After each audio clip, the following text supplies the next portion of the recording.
Baik, terima kasih kepada tim oposisi yang sudah memberikan paparannya. Namun di sini saya akan memberikan beberapa poin sanggahan terhadap apa yang sudah dikatakan oleh tim oposisi. Pertama yang ingin saya garis bawahi dan juga saya luruskan adalah di sini tim oposisi hanya fokus berkutat pada pemberian subsidi kepada prodi populer ataupun tidak, tetapi mereka melupakan parameter yang sudah disebutkan di awal bahwa kebijakan ini lahir karena kebutuhan efisiensi dana yang dilakukan pemerintah di kala pandemi, yang artinya setelah pandemi berhasil dan keadaan ekonomi membaik, program subsidi tetap bisa mencapai penyamarataan kepada prodi-prodi yang lainnya. Kemudian juga hal ini bisa membatalkan pendapat tim oposisi yang berkata bahwa prodi tak populer tetap membutuhkan dana demi mengikuti perkembangan zaman. Karena sudah saya bilang tadi di awal tadi bahwa saat ini memang dibutuhkan ketika saat kala-kala pandemi yang memang membutuhkan efisiensi dana ke berbagai lini sektor yang ada di Indonesia khususnya. Kemudian juga di sini kita perlu menggarisbawahi dan juga memberikan kualifikasi pada prodi tak populer yang dimaksudkan adalah prodi yang memang tak membutuhkan fasilitas sebesar prodi lain, seperti misalnya contohnya filsafat yang tak membutuhkan alat-alat mesin, laboratorium khusus, dan lain-lainnya, yang memang membutuhkan dana yang besar, dan juga memang membutuhkan kualifikasi yang memang dikhususkan untuk kebutuhan industri dan juga perbaikan angkatan kerja yang ada di Indonesia.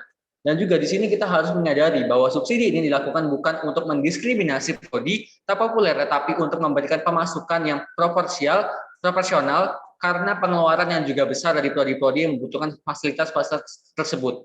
Seperti misalnya teknik mesin yang membutuhkan alat-alat mesin dan juga teknik industri dan lain-lainnya. Khususnya program studi di lini kesehatan yang memang membutuhkan peralatan laboratorium khusus yang sangat dibutuhkan untuk kebutuhan tenaga medis yang ada di Indonesia khususnya di kala pandemi.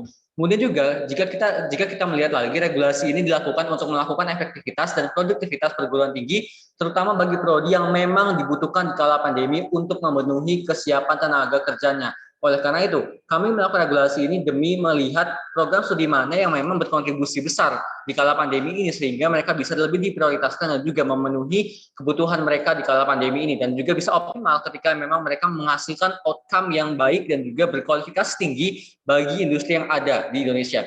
Kemudian kami meninjau perkataan tim oposisi tentang subsidi apresiatif itu harus terlepas dari kontribusi dalam ekonomi, sosial, humaniora, dan lain-lain. Perlu digarisbawahi apa makna dari apresiasi yang memang diberikan jika kita menghasilkan sesuatu.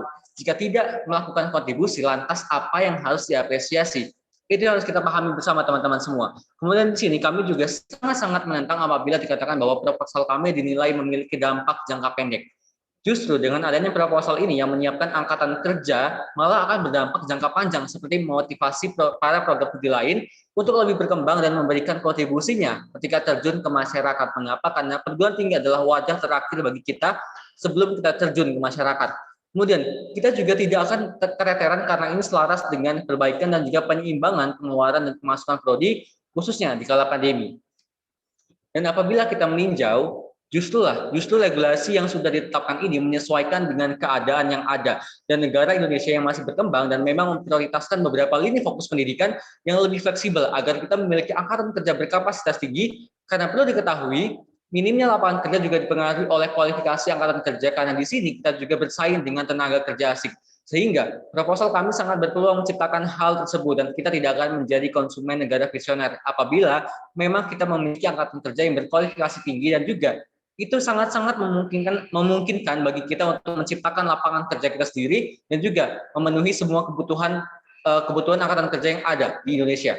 Kemudian dalam mendukung dan juga meyakinkan para tim oposisi dan juga Dewan Juri yang saya hormati, kami memiliki beberapa argumen yaitu pertama, proposal ini bukan untuk mendiskriminasi program studi dalam hal subsidi, tetapi juga justru untuk melakukan regulasi yang adil dan disesuaikan dengan kebutuhan program studi.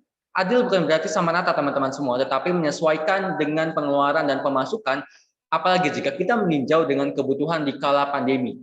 Seperti misalnya, saya sebutkan saja prodi yang memang dikhususkan untuk tenaga medis dan juga kesehatan. Kita harus memprioritaskan mereka dan juga memberikan apabila mereka memang memiliki kontribusi untuk memberikan outcome yang baik, tenaga medis yang baik ketika memang dibutuhkan di kala pandemi. Dan itulah yang membutuhkan subsidi apresiatif agar para program studi lain juga di kampus-kampus lain yang memang memiliki program studi kesehatan dan juga yang dibutuhkan untuk pemenuhan kualifikasi di kala pandemi bisa lebih berkembang dan juga menyeimbangkan dengan dan bersikap adaptif terhadap kondisi kala pandemi ini dan membuat kita menjadi lebih siap untuk berperang dengan pandemi ini dan juga menyiapkan angkatan kerja yang baik. Dan juga teman-teman semua perlu dipahami bersama bahwa bukan tidak mungkin juga prodi-prodi yang dikatakan tidak populer itu tidak mendapat subsidi. Mengapa? Karena ada subsidi evaluatif yang sudah disebutkan oleh tim pemerintah tadi. Jadi apabila prodi-prodi tak populer tersebut bisa memenuhi indikator keberhasilan pembelajaran, maka memungkinkan untuk mendapat subsidi evaluatif dan apabila bisa berkontribusi juga mendapat subsidi apresiatif, dan hal ini bisa digunakan untuk melakukan pengembangan dan juga untuk memenuhi infrastruktur dan fasilitas di prodi-prodi tersebut. Kemudian juga teman-teman semua bahwa kami juga mengatakan bahwa regulasi ini terjadi akibat krisis yang juga terjadi. Regulasi ini dimanfaatkan untuk memaksimalkan sektor-sektor yang memang dibutuhkan angkatan kerja yang baik, khususnya untuk memenuhi kebutuhan di kala pandemi di berbagai sektor yang saat ini kita kekurangan angkatan kerja yang berkualifikasi dan kapasitas tinggi.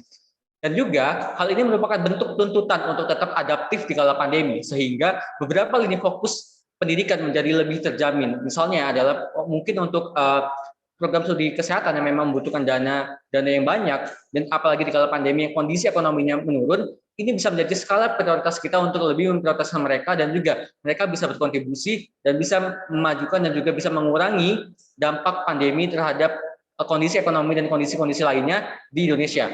Kemudian juga dari sini kami memiliki poin bahwa lebih baik kami memprioritaskan salah satu hal yang berdampak besar sesuai dengan kondisinya dibandingkan menyamaratakan tapi kurang efektif dan aplikatif di kondisi yang krusial seperti saat ini. Jadi saat ini kami dan juga dari sini kami dari tim pemerintah sangat-sangat mendukung dan penuh keyakinan bahwa kami sangat mendukung agar regulasi ini akan berdampak baik bagi Indonesia khususnya di kala pandemi. Sekian, terima kasih. Saya siap direktur. Baiklah, terima kasih kepada moderator atas kesempatan yang telah diberikan. Saya Nabila Kalisa selaku pembicara kedua dari rekan-rekan tim pemerintah penutup akan memberikan perbandingan proposal antara tim pemerintah pembuka dan juga tim oposisi pembuka, serta mempertegas argumen tim kami sebagai tim pemerintah penutup yang telah disampaikan oleh pembicara pertama kami sebelumnya.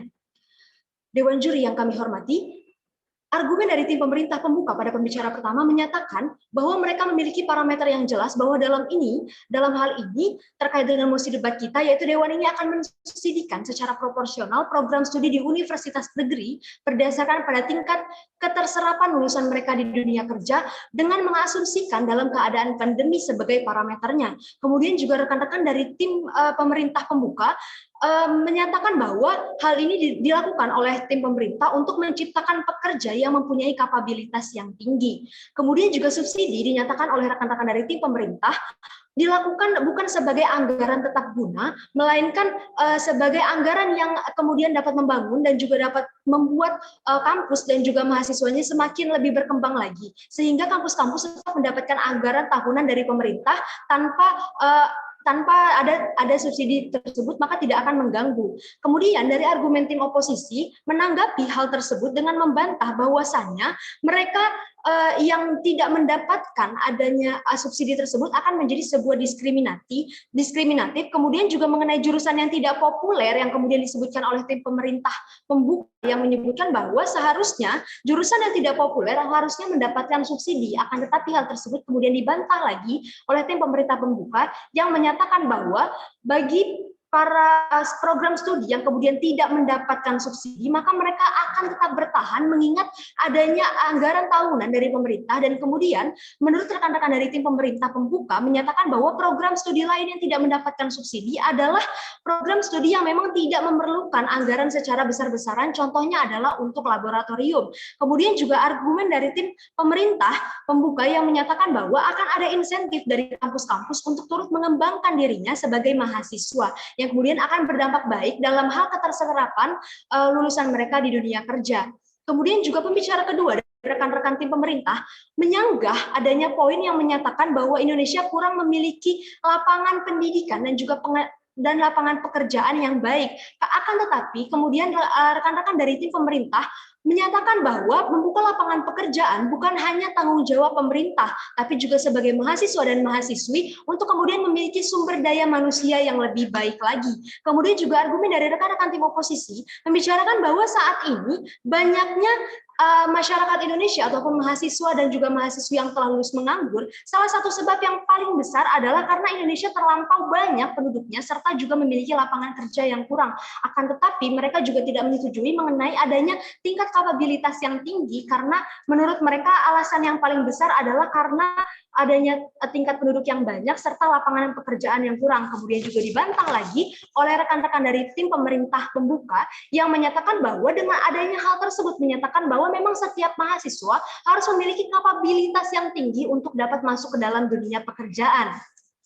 Pembicara kedua dari rekan-rekan tim oposisi menyatakan bahwa prodi yang tidak populer tetap akan membutuhkan dana dan insentif dari pemerintah, walaupun bukan prodi yang berkaitan dengan industri dan juga teknologi. Serta dengan adanya jurusan yang populer, yang tidak populer akan menghadapi SDM dan juga SDA yang kurang memadai karena mahasiswa sudah terdoktrin untuk masuk ke prodi yang populer. Seperti yang telah disampaikan oleh pembicara pertama dan juga pembicara kedua dari rekan-rekan tim pemerintah pembuka, yang menyatakan bahwa subsidi ini juga akan menarik minat siswa dan juga meringankan biaya mahasiswa yang berkuliah di dalam program studi tersebut. Sehingga hal tersebut kemudian memancing kembali argumen dari tim oposisi yang menyatakan bahwa seharusnya hal tersebut tidak terjadi karena hal tersebut akan membuat prodi yang tidak populer semakin tidak populer dan prodi yang sudah populer akan semakin populer.